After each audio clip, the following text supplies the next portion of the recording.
వాడు ఒక జిలేబీ బజ్జీ బండి వేసుకుని వస్తాడు. జిలేబీ బండి వేసిండు, చాట్ బండారు వేసిండు, స్వీట్ హౌస్ వేసిండు, హోటల్ వేసిండు, తర్వాత ఆడోళ్ళకి సంబంధించిన వస్తువులు వేసిండు, బోర్లు బోకెలు వేసిండు, ఇనుప సామాన్ వేసిండు, ప్లైవుడ్ షాపులు వేసిండు. ఒక్కటి 2 3 పోతాయి. అన్ని వాన్ చేతులకే పోయినాక ఇక్కడ వ్యాపారాలు ఏం గడివి కాలే. వీళ్ళు వాట్సాప్ యూనివర్సిటీ పుట్టిన వాళ్ళు, అవయ్యకు పుట్టిన వాళ్ళు కారు. వాట్సాప్ యూనివర్సిటీలో పుడతారు వీళ్ళు. వీళ్ళ అయ్య పేరు అమిత్ షా ఉంటాడు, వీళ్ళ అమ్మ పేరు మోడీ షా ఉంటారు.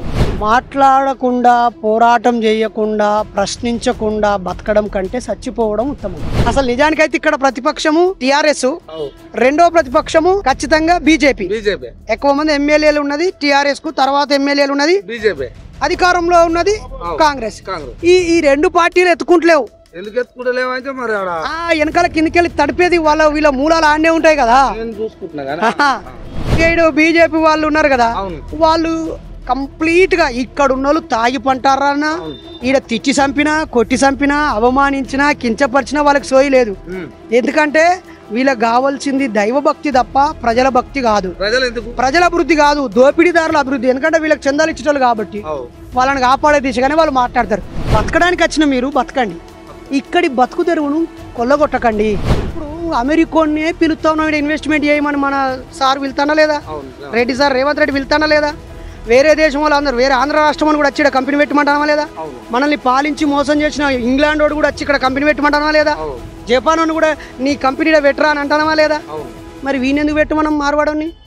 నీ కంపెనీ పెట్టురా, నీ షాప్ పెట్టు, నీ దుకాణం పెట్టు, నిజాయితీగా ట్యాక్సీ కట్టు. నమస్కారం ప్రజలారా, నేను మీ తల్వార్ తాతను. గుర్తున్నా కదా, ఇక ముచ్చట ఏంటంటే ఈ పట్నం వచ్చినా, మరి ఇక పట్నం అంటే ఇందిరా పార్క్ దగ్గరకు వచ్చినా, గీడ ఏదో మీటింగ్ జరుగుతున్నది, జై భీమ్ మహాసేన ఏమో జరుగుతున్నది. సరే ఇక్కడికి ఎవరు వచ్చారంటే పేరు చెప్పని అవ్వద్దా, మరి పేరు చెప్తేనే కొద్దిగా మరి కింద అట్లా ఉంటుంది లెవెల్. కానీ మరి బైరి నరేష్ అంటే తెలుసు కదా, ఇప్పటి వరకు నేను చూసినంత వరకు అడిగిన ప్రశ్నకు సమాధానం లేని దేశం రాష్ట్రం అయిపోయింది. ఆ వ్యక్తితోటి ఇలా మాట్లాడాలనుకున్నా, నా కళ్ళ సంబూరంగా నేను చూసిన, ఈరోజే చూసిన, నా మనవాడి ఎడ దొరుకుతారా అంటే గీడ దొరికిండు. నేను మాట్లాడి ఏ విషయం మీద మాట్లాడతా అంటే, మరి తెలంగాణలో గోబ్యాక్ అంటారు, ఏ బ్యాకో తెలుస్తలేదు నాకు. మరి అది నిజమేనా కాదా? మార్వాడి కల్చర్ మార్వాడి గోబ్యాక, ఆ అంశాల మీద బైర్ నరేష్ మనవాడిని అడిగి తెలుసుకుందాం అనుకుంటా. మీరు చూస్తూనే ఉండండి. నమస్కారం అయ్యా మనవాడా. అమ్మ ఎన్ని రోజులయ్యా నువ్వు పోలీసు వాళ్ళకి పోటీ ఇచ్చినా దొరకనట్టుంది. దొరకలే అయ్యా, మత్తుసారి తిరిగినా జర దొరకకుండా పోయినావు. మరి ఊళ్ళో ఉండే తాతనేమో పట్నంలోకి వచ్చిండు, చదువుకొని పిహెచ్డి చేసిన మనోడేమో ఊళ్ళో పోటీ పోయినా, అందుకే దొరకలే. నీ దారి ఇటు అయింది, నా దారి అటు అయింది. అసలు కథ ఇది.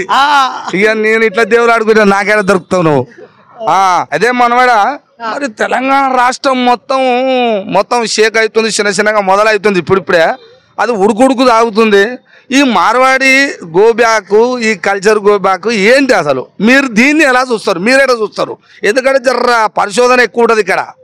అందుకని నేను అందుకే అడుగుతున్నా మనవాడా, మీరు అడిగితే మీ మాటల్లా నేనింటా, ఇగో ఈ సమాజం మొత్తం వింటది. ఇది కథ. అంటే తాత ఇడ పెద్ద బాధ ఒకటి ఉన్నది నాది. ఏదంటే ఇప్పుడు నా మీద ముద్రేసే, వీడు దేవుని మొక్కనోడు, దేవుడు లేడనేటోడు, దేవులను నమ్మనోడు, కులాలు మతాలు అద్దనేటోడు అని నా పేరు మీద ముద్ద గుద్దే. ఇప్పుడు నా నోట్లకే లేదొచ్చినా, ఇక వీడు దేవుని నమ్మనోడు కాబట్టి వీడు ఇట్లా చెప్పిండని చెప్పేసి తలకు తోకకు లింకు పెట్టే బ్యాచ్. ఇప్పుడు ఈ సమాజం నువ్వు అనుకున్నట్టున్నదా? నువ్వు పర్సు మీద ఉన్నప్పుడు ఉన్నట్టున్నదా? నువ్వు ముసలి ఎవరికి ఎట్టున్నది? లోకం ముసలిది అయింది.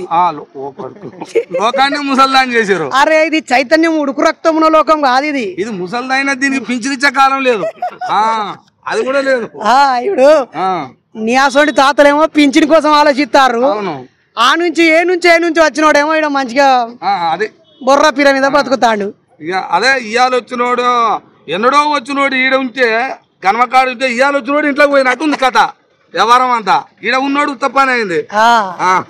ఇది నిజానికైతే లోకమంతా ఓ పాలకు పలుకుతా ఉంటే మేము దాని మీద మాట చెప్తే దీన్ని ఎట్నుంచి ఎటు లింక్ పెడతారో అని చెప్పేసి మేము కామ్గుంటాను. ఇట్లా ఉంచేట్లా మనవాడా, ఎందుకంటే నిజాన్ని నేనేమంటా అంటే నిజాన్ని కూడా కొద్దిగా చెప్పకుంటూ ఊకుంటే కూడా కరెక్ట్ కాదు.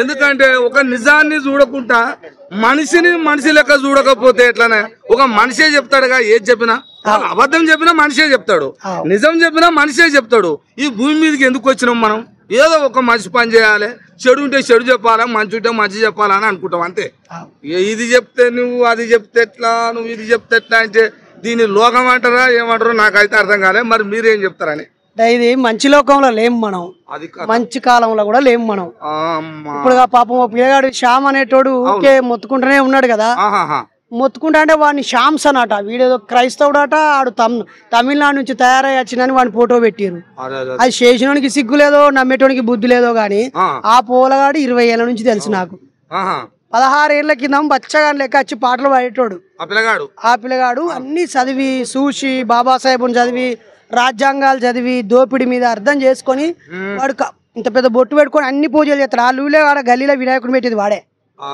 తెలంగాణ శ్యామ్ అనే పిల్లగాడుగా అన్ని గుళ్ళే పోతాడు నాతోడు ఒకసారి వెళ్ళి పెట్టుకున్నాడు నువ్వు ఏమన్నా చెప్పన్నా కానీ దేవుడు లేడా నాకు మేము దేవుని మొక్కేటోళ్ళం అనేటోడు కానీ వాళ్ళ దగ్గర ఉన్న లోపం ఏంటంటే దేవుడిని మొక్కుతాడు దేవుడిని నమ్మేటోళ్ళు తప్పు చేసినా తప్పు అంటాడు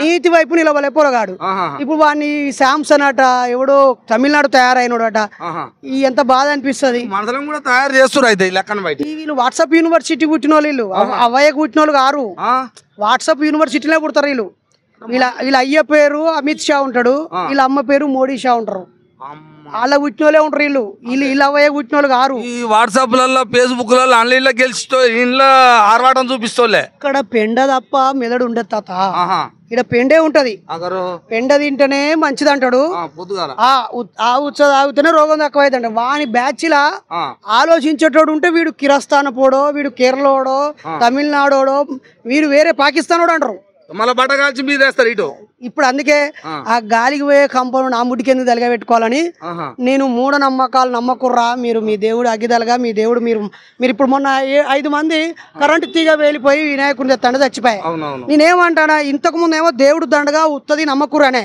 ఇప్పుడు ఏమంటానా మొత్తం కనే మండపాలు అందరు కలిసి చచ్చిపోయిన 5 మందికి 5 కోట్లు ఇవ్వాలి వాడు చచ్చిపోయినాడు ఇందువే కదా అవును వినాయకుడి కోసమే పోయిండు కదా అవును కాబట్టి వానికి కోటి రూపాయలు ఇల్లు ఇచ్చి తప్పే ఉన్నది శ్రీకృష్ణుని శోభాయాత్ర చేస్తే మొన్న 5 చచ్చిపోయారు ఇస్కాన్ టెంపుల్ లో మన భక్తులు శ్రీకృష్ణుని భక్తులు అందరు పైసలు ఇస్తారు కదా ఇస్కాన్ టెంపుల్ వాడు ఆ 5 కుటుంబాలు మరి మా హిందువు మా శ్రీరాముని కోసం మా కృష్ణుని కోసమే చచ్చిరని చెప్పి వాడు కోటి రూపాయలు ఇవ్వాలి కదా దేవాదాయ శాఖలు వీనికి నౌకరితో తప్పేంది దేవాదాయ శాఖ ఎందుకున్న దేవునికి దర్శనం కోసం భక్తుల కోసమే ఉన్నది కదా మరి అక్కడ టికెట్లు ఇచ్చేదో లడ్డు పంచేదో లేకపోతే డోర్ తీసేదో షాయిలు ఇచ్చేదో ఏదో ఒక నౌకరి చచ్చిన వాళ్ళకి వీళ్ళ పిల్లలకి ఇస్తే తప్పే ఉందంటారా నేను ఇప్పుడు నేను దేవుడు లేడంటలేను నమ్మకూరు అంటలేను దేవుని పేరు మీద చచ్చిన వాళ్ళను దేవుని పేరు మీద పైసలు సంపాదించేటోళ్ళే కాపాడాలి అంటానా అంతేగా తప్పున్నదా లేదు లేదు మంచి మాట మరి ఈ మాట అన్నా అర్థమవుతుందా దీనికి సిద్ధమేనా ఉత్తుతుందేనా మళ్ళీ ఏమైనా బట్ట కాల్చి మళ్ళీ మీద వేస్తారా ఇంట్లోనేనా జర మంచిగా పెట్టరు చెవులు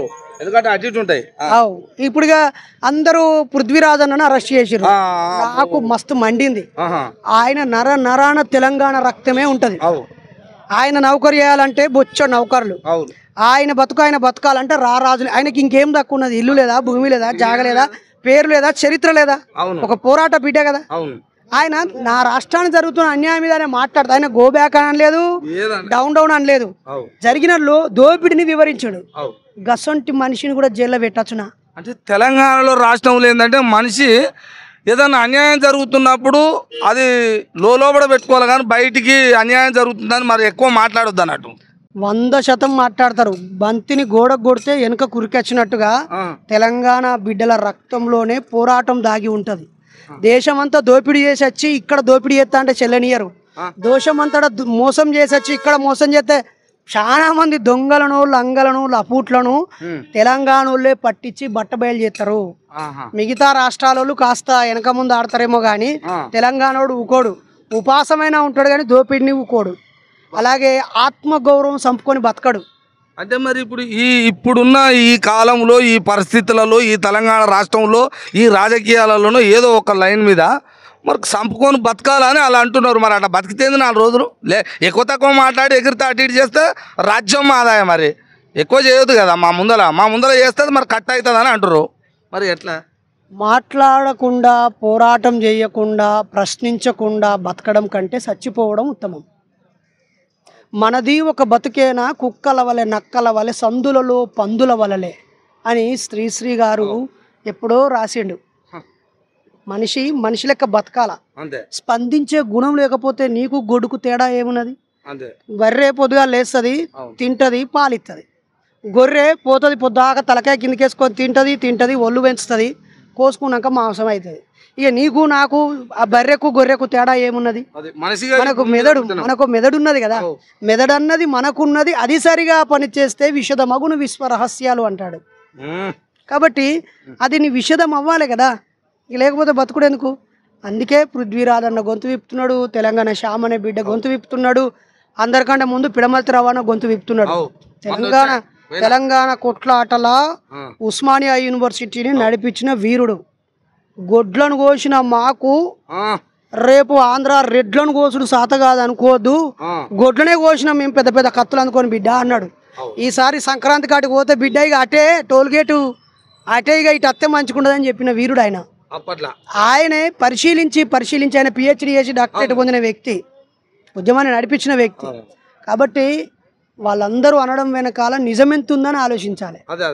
ఇక నేను అదే అనుకుంటున్నా. చాలా మేధావులు మాట్లాడుతారు, పృథ్వీరాజ్ ఏంది, తెలంగాణ విడలేంది, ఆ తర్వాత ఇప్పుడు మీరు అన్న రవి ఏంది, పిడమర్తి రవి మన బషీర్ బాగు ప్రెస్ క్లబ్లే పెట్టిండు, పోయినా నేను కూడా మాట్లాడినా. నిజానికైతే దీన్ని ఆపోజిషన్ రాజకీయ పార్టీల లీడర్లు ఎత్తుకోవాలి. ప్రజలు ఎదుర్కొనే సమస్య మీద ప్రతిపక్ష నాయకులకు మాట్లాడే హక్కు రాజ్యాంగం ఇచ్చింది. అవును, ప్రభుత్వము తనకు తాను రెఫరెండం ఇచ్చి ఒక మేనిఫెస్టో ప్రజల ముందు పెట్టి నమ్మించి గెలుస్తుంది. ఆ మేనిఫెస్టోను పట్టుకొని గల్లబట్టి అడిగే అధికారం ప్రతిపక్షానికి ఉంటుంది. ఆ తర్వాత ప్రతిపక్షానికంటే ఎక్కువ ఈ మైకులకు ఉంటుంది. ఫోర్త్ ఎస్టేట్ మీడియా రంగం. ఎవడు గొంతు లేని వాళ్ళ గొంతుది కావాలి, మాట లేని వాళ్ళ మాట కావాలి, చూడలేని వాళ్ళకు కూడా చూపియగలగాలి ఇది. కానీ ఈడ మార్వాడోళ్ళు, దోపిడీదారులు, ఈ చుట్టుపక్కల రియల్ ఎస్టేట్ దందా చేసేటోళ్ళు, అక్రమంగా ఆక్రమించుకునేటోళ్ళు, మెడికల్ మొత్తం ఎవరైతే ట్యాబ్లెట్స్ ఇండస్ట్రీస్, ఎవరో ఫార్మా ఇండస్ట్రీలోళ్ళు, హాస్పిటల్ దందాలోళ్ళు, రియల్ ఎస్టేట్ దందాలు, రకరకాల రూపాలలో ఇక్కడ పెద్ద పెద్ద ఫంక్షన్లు కట్టుకొని జ్యువెలరీ షాపుల పేరుతో రకరకాల ఎవడెవడు ఉన్నాడో వాళ్ళందరూ అన్ని రాజకీయ పార్టీలకు చెందాలు ఇస్తాయి. కాబట్టి ఈ సమస్యను రాజకీయ పార్టీలు బుధన ఎత్తుకోవట్లేదు, మీలాంటి వాళ్ళు ఎత్తుకుంటారు, తెలంగాణ విఠలన్న లాంటి వాళ్ళు ఎత్తుకుంటారు, పిడమర్తి రవాణో లేకపోతే ఇంకొక అన్నో ఎత్తుకుంటారు. ప్రతిపక్షాలు రాజకీయ నాయకులు ఎత్తుకోవాలి. అసలు నిజానికైతే ఇక్కడ ప్రతిపక్షము టిఆర్ఎస్, రెండో ప్రతిపక్షము ఖచ్చితంగా బీజేపీ. ఎక్కువ మంది ఎమ్మెల్యేలు ఉన్నది టిఆర్ఎస్ కు, తర్వాత ఎమ్మెల్యేలు ఉన్నది బీజేపీ, అధికారంలో ఉన్నది కాంగ్రెస్. ఈ రెండు పార్టీలు ఎత్తుకుంటలేవు. ఎందుకు ఎత్తుకుంటలేవు అంటే మరి వెనకాల కిందకెళ్ళి తడిపేది వీళ్ళ మూలాలు ఆడనే ఉంటాయి కదా. వెనకకెళ్ళి సమరు వస్తుంది కదా, పార్టీ ఫండ్ వస్తుంది, రాజకీయ అవకాశాలు వస్తాయి, డబ్బు వస్తుంది. వీళ్ళు వాళ్ళలో షేర్లు పెట్టుకొని ఉంటారు వాళ్ళ వ్యాపారాలలో. ఒక దొంగ ఏం చేస్తాడు, ఒక ఆడికి పోగానే ఆడ పెద్ద పూజారి ఎవడు ఉంటాడో వాడిని షేర్ చేసుకుంటాడు. ఫస్ట్ పెద్ద పూజారి అయిపోయినాక రాజకీయంగా కులం లేవనికి ఎక్కువ కులం జనాభా ఉన్నారో ఆ కులంలో పెద్దోని పెట్టుకుంటాడు, తర్వాత రాజకీయ నాయకుడు పెట్టుకుంటాడు, అవసరమైతే ఇలాంటి ఒక గొట్టాన్ని కూడా పెట్టుకుంటాడు. ఇలాంటి గొట్టాన్ని కూడా వాళ్ళు ఇరికించుకొని 5-6 కలిసి ఆ మొత్తం వ్యవస్థను దోపిడీయడానికి స్కెచ్ చేసుకుంటారు. దీన్ని డైవర్ట్ చేయడానికి గొట్టం పనిచేస్తుంది, డైవర్ట్ చేయడానికి భక్తి పనిచేస్తుంది, డైవర్ట్ చేయడానికి ఆ రాజకీయం వాడు పనిచేస్తాడు, ఆ డైవర్ట్ చేయడానికి కులం వాడు పనిచేస్తాడు. ఇప్పుడు ఇక్కడ ఉప ముఖ్యమంత్రికి వాళ్ళని బిడ్డనిచ్చిర్రు, బావా అని వరుస కలిపిర్రు కదా. ఇప్పుడు వాళ్ళ బావ వాళ్ళ బామ్మరులంగా కాపాడుకుంటాడు. ఈడు బీజేపీ వాళ్ళు ఉన్నారు కదా, వాళ్ళు కంప్లీట్ గా ఇక్కడ ఉన్న వాళ్ళు తాగి పంటారన్నా, ఈడ తిచ్చి చంపినా, కొట్టి చంపినా, అవమానించినా, కించపరిచినా వాళ్ళకి సోయి లేదు. ఎందుకంటే వీళ్ళకి కావాల్సింది దైవ భక్తి తప్ప ప్రజల భక్తి కాదు, ప్రజల అభివృద్ధి కాదు, దోపిడీదారుల అభివృద్ధి. ఎందుకంటే వీళ్ళకి చందాలు ఇచ్చేటోళ్ళు కాబట్టి వాళ్ళని కాపాడే దిశగానే వాళ్ళు మాట్లాడతారు. మన అమాయక ప్రజలు వీళ్ళ దొంగ స్టేట్మెంట్ల వెనకాల ఏ లాలూచి ఉందో గుర్తించున్నాడు, వీళ్ళ గోషి ఉసిపోతుంది తాత. జిఎస్టీ మొత్తం తెలంగాణలో ఎక్కడ వ్యాపారాలు చేసినా జిఎస్టీ మన అన్న దగ్గరికి పోతుందంట. 100% కేంద్ర ప్రభుత్వము రాష్ట్ర ప్రభుత్వాలు కొంత ఎక్కువ బలపడుతున్నాయని చెప్పి డైరెక్ట్గా గూడ్స్ సేల్స్ సర్వీస్ ట్యాక్స్ అన్నిటినీ ఇట్లా పీల్చుకోవడానికి కేంద్ర ప్రభుత్వం ఒక దొంగ నాటకం ఆడింది. ఈ తెలుగు రాష్ట్రాలలో నుంచి 500 వసూలు చేస్తే మనకు 150 ఇత్తాలు తాత.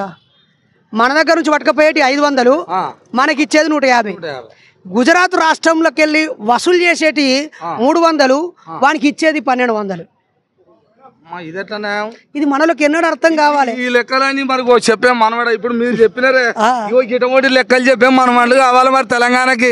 లేకపోతే వేసుకొని పోతూనే ఉంటారు. గౌరవ ముఖ్యమంత్రి గారు రేవంత్ రెడ్డి గారే చెప్తున్నారు, మా రాష్ట్రం నుంచి గింత పంపిస్తున్నాం మీ నిధికి, మాకేమొస్తున్నాయి రావులే అని అడుగుతాడు. తమిళనాడు స్టాలిన్ అడుగుతాడు, పినరాయి విజయన్ అడుగుతున్నాడు, దక్షిణాది రాష్ట్రాలలో మొత్తం అడుగుతారు. మా దగ్గర నుంచి సంపద వసూలు చేసుడు బరాబరే వసూలు చేస్తారు, కానీ మాకు ఇచ్చుడు మీరు చక్కగా ఇత్తలేరు అని చెప్పి గోసపడతారు. చంద్రబాబు నాయుడు కూడా గల్లబట్టి అడిగేటోడే, కానీ ఆయనకు అవసరాలు ఉన్నాయి ఇప్పుడు ఆడ. అది రాష్ట్రం వెనకబడి ఉన్నది కాబట్టి కేంద్రం నుంచి ఎక్కువ నిధులు తెచ్చుకోవాలని ఆశలో ఆయన ఆయనతో గోసిపోయినాడు. చంద్రబాబు నాయుడే మళ్ళీ పెద్దన్నయ్యి ఈ ప్రతిపక్షాలకు నాయకత్వం వహించాలకి ఏకు మేకై కూర్చుతాడు. ఇప్పుడు ఆంధ్రాలో కూడా మార్వాడి వాళ్ళ పెత్తనాన్ని వాళ్ళు జీర్ణించుకుంటలేరు, కేరళలో జీర్ణించుకుంటలేరు, తమిళనాడులో జీర్ణించుకుంటలేరు, మహారాష్ట్రలో జీర్ణించుకుంటలేరు. మీకు తెలుసో లేదో, ముంబై మహానగరము మహారాష్ట్రది. ఆ ముంబై మాకు కావాలన్నారు మార్వాడులకు. వాళ్ళ కథ వాళ్ళ చరిత్ర అవుతుంది, మీకు తెలుస్తుంది. మళ్ళీ ఈ నుంచి పోయి గుజరాత్ సపరేట్ రాష్ట్రం అయిందాడ మహారాష్ట్ర నుంచి. వాళ్ళు తట్టుకోలేకనే వాళ్ళు నిలగొట్టిరు అక్కడ. వీళ్ళు బతుకు తెరువు కోసం వేరే. ఇప్పుడు నీ ఇంటికి వస్తే ముఖ్యడు పెట్టుమని అంటే నీ ఇంటి కూడా రేకులు వేసుకొని ఉండాలి కదా. నీళ్ళే నేను కొంటాను, నువ్వు వడక తింటాను. మరి నేను నిజాయితీగా సంపాదించినట్ట, నిన్ను మోసం చేసినట్ట సోయి ఉండాలి కదా మన తెలంగాణ ప్రజలకు. వాడు ఒక జిలేబీ బజ్జీ బండి వేసుకొని వస్తాడు, జిలేబీ బండి వేసిండు, చాట్ బండారు వేసిండు, స్వీట్ హౌస్ వేసిండు, హోటల్ వేసిండు, తర్వాత ఆడోళ్ళకి సంబంధించిన వస్తువులు వేసిండు, బోళ్ళు బోకెలు వేసిండు, ఇనుప సామాన్ వేసిండు, ప్లైవుడ్ షాపులు వేసిండు. అవ్వ 1, 2, 3 పోతాయి. అన్ని వాని చేతులకే పోయినాక ఇక్కడ వ్యాపారాలు ఏం గడివి కాలే. వాళ్ళకు కూడా లోపల ఉంటది, కానీ వాళ్ళకి సాత కాదు పోరాటం చేయడం. అందుకే కడుపు ఎండినోడి తరపున పోరాటం చేయాలి. తెలివి కల్లోడు ప్రశ్నించేటోడే ప్రశ్నిస్తాడు. వాడు ఏం చేస్తాడు, పని చేసుకుంటే బతుకుతావు, దుకాణం తీసుకుంటే బతుకుతావు అనే దుకాణం వాళ్ళు అలానే పడేడతారు. ఇప్పుడు కొంతమంది వ్యాపారవేత్తలు, అరే పలానోడు వచ్చినాకనే మా గుడ్డ కింది గుడ్డ పోయిందిరా అని వాళ్ళకి ఇప్పుడు సోయొస్తుంది.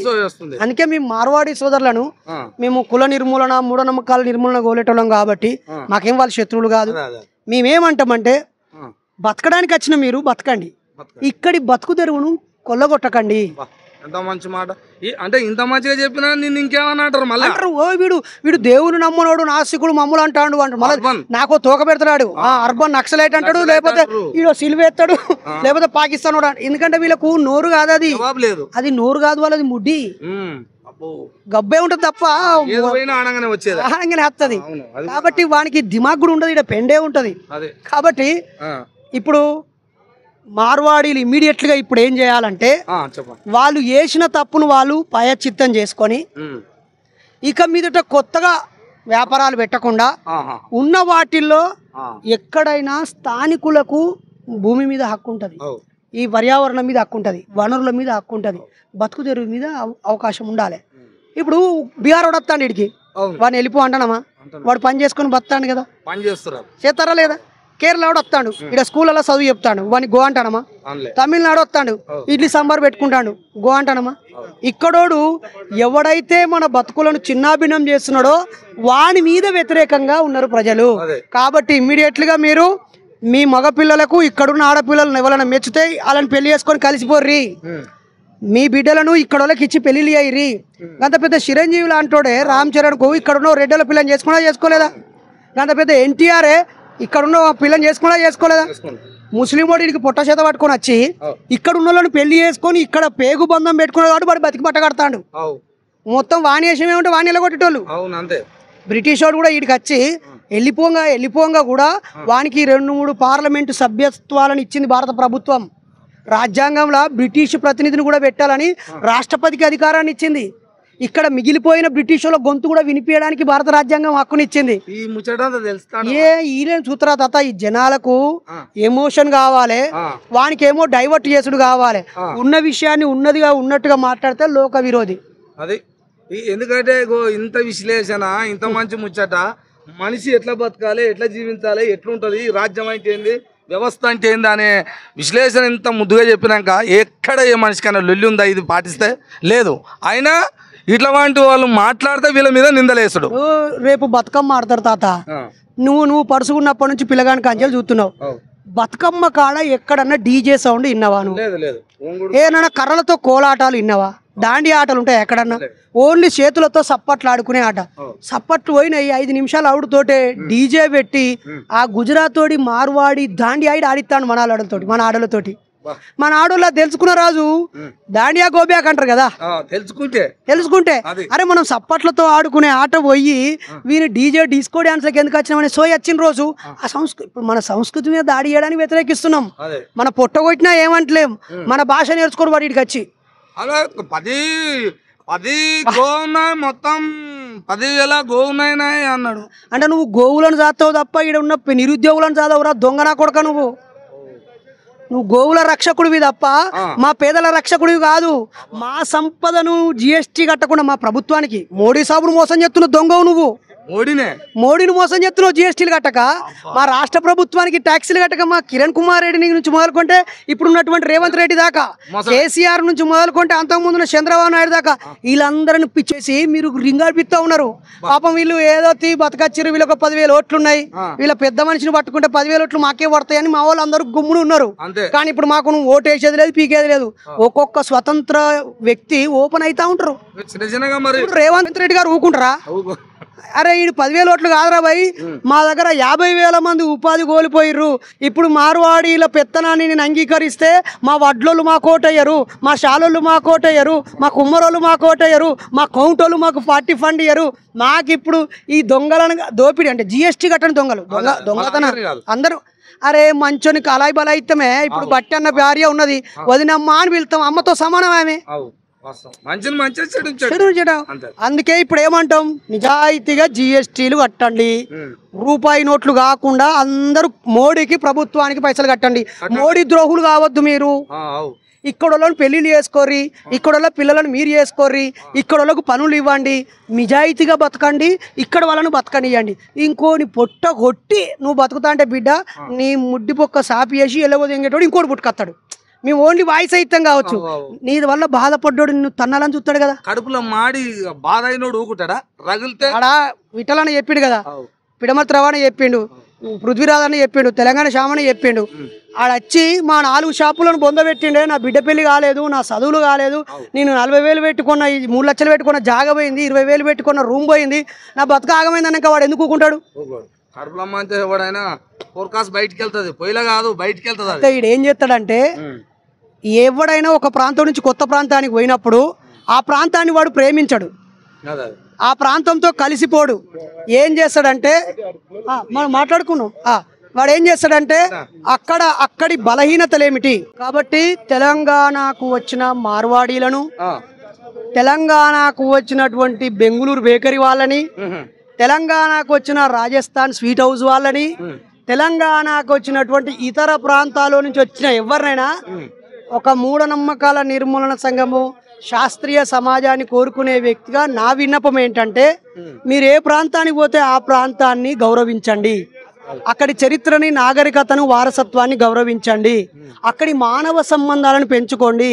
మీ ప్రాంతం యొక్క భక్తిని ఆ ప్రాంతం మీద రుద్ది ఇక్కడ ప్రకృతి దేవతలు ఉంటారు, పల్లె దేవతలు ఉంటారు, వీటిని తీసేసి ఎల్లమ్మను పోషమ్మను తీసేసి వాడు వేరే దేవతగా మార్చేస్తా ఉన్నాడు. ఇక్కడికి వచ్చినటువంటి వేరే ప్రాంతం వాడు అక్కడ ఒక గుడి మీద ఫోకస్ చేస్తాడు రాజకీయాన్ని, భక్తిని ఫోకస్ చేస్తాడు రాజకీయాన్ని. ఆ రాజకీయ పవరోనికి పైసలు సంపాదించిస్తూ వాని నోరు మూస్తా ఉన్నాడు.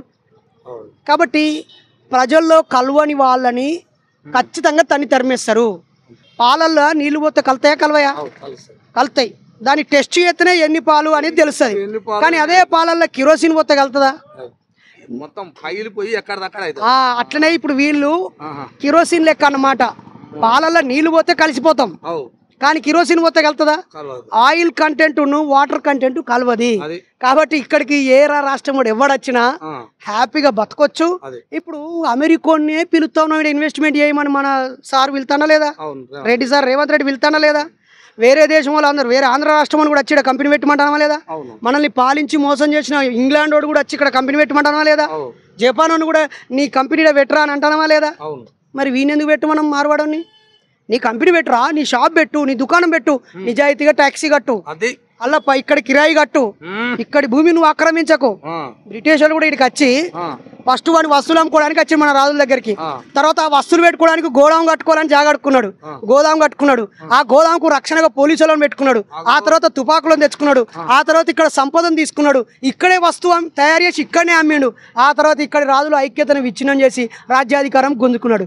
రేపటి రోజున ఈ వ్యవహారం కూడా అదే జరుగుతుంది. నాకు నేను అనుకునేది అయితే 2034-35 ఇదే జరుగుతుంది అని అయితే నాకు కళ పడ్డది. తెల్లారుదామున 3:30 పడుతుంది కళ పాడుగా నాకు. ఎందుకు తెల్లరగట్ల అయ్యే కళ నిజమవుతుంది అంటారుగా, తెల్లరగట్ల అయ్యే కళ నిలబడుతుంది నిజమవుతుంది. ఆ కళను నిన్ను అడుగుతున్నా మనవాడ కోప్పడ. ఇక్కడ ఏం చేస్తారంటే తాత, ఏ రాజ్యం కూడా ఇక్కడ రాజ్యాన్ని ఆక్రమించాలనుకుంటాడో ఫస్ట్ వాడిని తొత్తుని ఇడికి పంపించిండు. ఈ దుకాణాలన్నీ వాడు పెట్టిండు. ఇక్కడ పైసలు ఓట్లు పంచాలంటే నీకిస్తే నాకిస్తే దొరికిపోతాం కాబట్టి వెనకకెళ్ళి ఆని మార్వాడని షాపులకు వెళ్ళి, అంటే మార్వాడని కాదు వాని మనిషి షాపులకు వెళ్ళి నీ ఇంట్లోకి పైసలు వస్తాయి. మనోళ్ళు నమ్మడు పైసలు పంచడానికి. బొచ్చడు కథలు. ఈ కుట్రలన్నీ ప్రజలు ఇప్పుడిప్పుడే ఆలోచించడం మొదలు పెట్టిర్రు. ప్రతి చోట వాడిని 2వ తరగతి పౌరులు లెక్క చూసి మొదలు పెడతారు. ఇప్పటిదాకా ఏం సేట్ గారు బాగున్నారా అంటారు. నువ్వు ఏమన్నా చూడు, రూపాయి వడ్డీ ఉంటుంది, 2 రూపాయల వడ్డీ ఉంటుంది. కానీ తాత 5 రూపాయల వడ్డీ చూసినావు నువ్వు? 5 రూపాయలు అంటే ఇప్పుడు నువ్వు ఏడన్నా ఓ గలీలా వాడు నీ బంగారం పెట్టుకుంటాడు, నీ భూమి కాగితాలు పెట్టుకుంటాడు, 5 రూపాయల వడ్డీ ఇస్తాడు. ఆత్మహత్య చేసే సావుల వెనకాల ఇళ్ళ కొడుకులు దొంగన కొడుకులే ఉంటారు. ఇవి ఒక్కొక్కటిగా బయటకు వస్తా ఉంటాయి. అప్పుడు ఒక సావు జరిగితే దీనికి కారణం ఏందని 10 రకాలుగా ఆలోచిస్తాం కదా. ఇప్పుడు ప్రతి సందర్భంలో ఈ వేరే ప్రాంతం నుంచి వచ్చిన, ఇప్పుడు ఎక్కడ బాంబు వెళ్ళినా హైదరాబాద్ లో దీనికి సంబంధించిన కూడా నుండా సూత్రా లేదా, ఈడ నుండా సూత్ర చూడ అనుమానం అయితే అట్లది కదా. ఇప్పుడు కూడా రేపు మతం పేరుతో ఎక్కడ సిచ్చు జరిగినా ఆడికి పైసల మూలలతోటి వీడు వచ్చినట్టు ఉంటాడు. ఇది రేపు రానున్న రోజులలో ఇక ఇప్పుడు పుండు పుట్టింది. ఇక మందు గవర్నమెంట్ వాళ్ళని కంట్రోల్ చేసుడో వాళ్ళకు వాళ్ళు. ఇప్పుడు అమెరికాకు పోయినప్పుడు బ్లాక్స్ వైరు, వైట్స్ వైరు, నల్ల జాతోళ్ళు వైరు, తెల్లగా ఎర్రగా ఉండేటోళ్ళు వైరు. ఆడికి పోయినాక విపరీతమైన దాడులు జరిగినాయి. ఇప్పటికీ వివక్ష జరుగుతూ ఉన్నది. మనం బరాక్ ఒబామా నల్ల జాతి వాడు ప్రెసిడెంట్ అయిన అనుకున్నాం కదా, అవునా? అప్పుడే బుకర్ టీ వాషింగ్టన్ అయినా అనుకున్నాం కదా. ఆ పోరాటం లాగానే హైదరాబాద్ లో రేపు మరో పెద్ద పోరాటం రాబోతున్నది. ఇప్పుడు వస్తుందా? 100% వస్తుంది. నిరుద్యోగులు తుకతుకొత్తు ఉడుకుతున్నారు. 10 ఏళ్ళు పాలించినటువంటి కేసీఆర్ నీళ్ల మీద, కరెంటు మీద, భూముల మీద, జాగల మీద దృష్టి పెట్టి, ఉద్యోగాల మీద దృష్టి పెట్టలే, ఇండ్లు పంచకడ దృష్టి పెట్టలే, రోడ్లు వేసిండు, కొన్ని పనులు చేసిండు. ఇంకా విద్య మీద దృష్టి పెట్టలే. విద్య, నిరుద్యోగం, ఇండ్ల మీద దృష్టి పెట్టలే కాబట్టి ఒక దెబ్బ కొడితే పోయి పన్నాడు, ఫామ్ హౌస్ లో పన్నాడు. ఇవన్నిటిని బేస్ చేసుకొని ఇప్పుడు కాంగ్రెస్ గవర్నమెంట్ వచ్చింది. ఇప్పుడు నిరుద్యోగులైన వాళ్ళందరూ మా ఉపాధి ఎవడు దొబ్బుతాండు, మా అవకాశాలు ఎవడు దోసుకుంటాడు, అసలు మా సంపద ఎటు పోతుందని ఇట్లా తుకతుకొత్తు ఉడుగుతారు. ఆల్రెడీ అమిత్ షా మొత్తం నక్సలైట్లు మొత్తం తుడిచేస్తా అంటాడు కదా.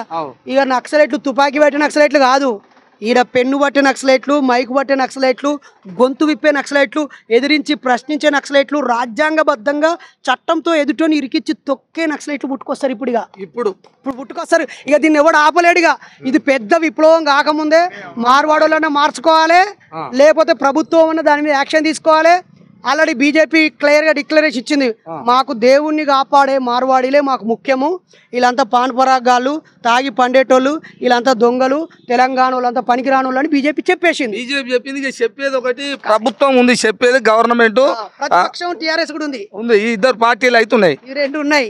ఎందుకంటే అధికార పార్టీలో ఉన్న ఉప ముఖ్యమంత్రి మా బావాని వాడు కలుపుకున్నాడు ఆల్రెడీ.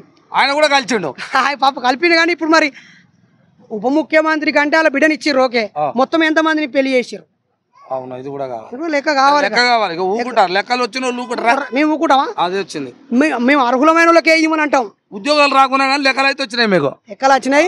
ఇది చాలా పెద్ద సాంస్కృతిక పోరాటంగా మారుతుంది. బ్రిటిష్ వాళ్ళ పాలసీ పాటించి వీళ్ళు మనల్ని దోపిడీ చేస్తే మాత్రం వీళ్ళని కూడా తన్ని తరిమే రోజు వస్తుంది. చూస్తురు కదా, ఈ ముచ్చటినాలంటే ప్యాక్ అయిపోతాయి. ఎందుకంటే అది మనిషి అన్నటోనికి అర్థమవుతుంది. మళ్ళీ నేను కూడా చెప్తున్నా తెలుగులో, ఎందుకంటే ఊరు తాతను కాబట్టి చెప్తున్నా.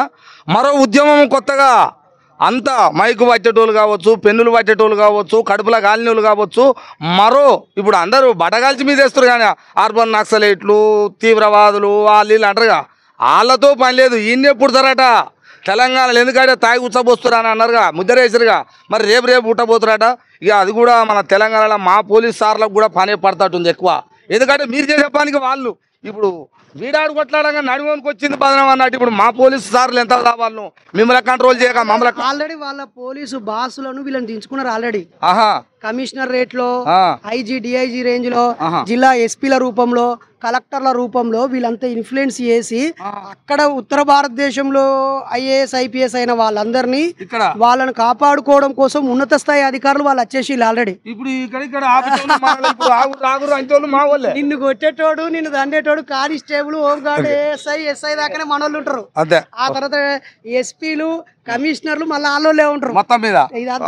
నువ్వు పనిచేయి, నువ్వు పట్నంకి వచ్చినావు, ప్రతి ఓని నోట్ల మైకు పెట్టు, ఎవరి కడుపులో ఏమున్నదో మొత్తం దిగి బయట పెడతాం. అటు కాంగ్రెస్ వాళ్ళ ముట్ల పెట్టు, ఇటు టీఆర్ఎస్ అని ముట్ల పెట్టు, ప్రతిపక్షం వాళ్ళు వాళ్ళతో మాట్లాడి ఇలా వాళ్ళతో మాట్లాడితే ఏమవుతుంది? నచ్చనోడు అరే ఇటు దేవుని నమ్ముడు ఓటు నీ ఓటు మాట్లాడితే వాడు ఇంకో దానికి లింక్ పెడతావు. తలకాయ లేని మనుషులు ఉంటారు కదా.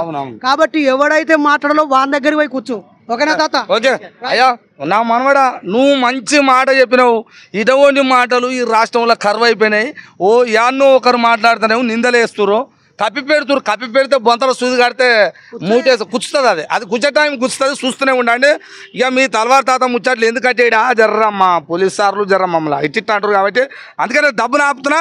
చూస్తూనే ఉండండి మీ తలవారు తాత టీవీ.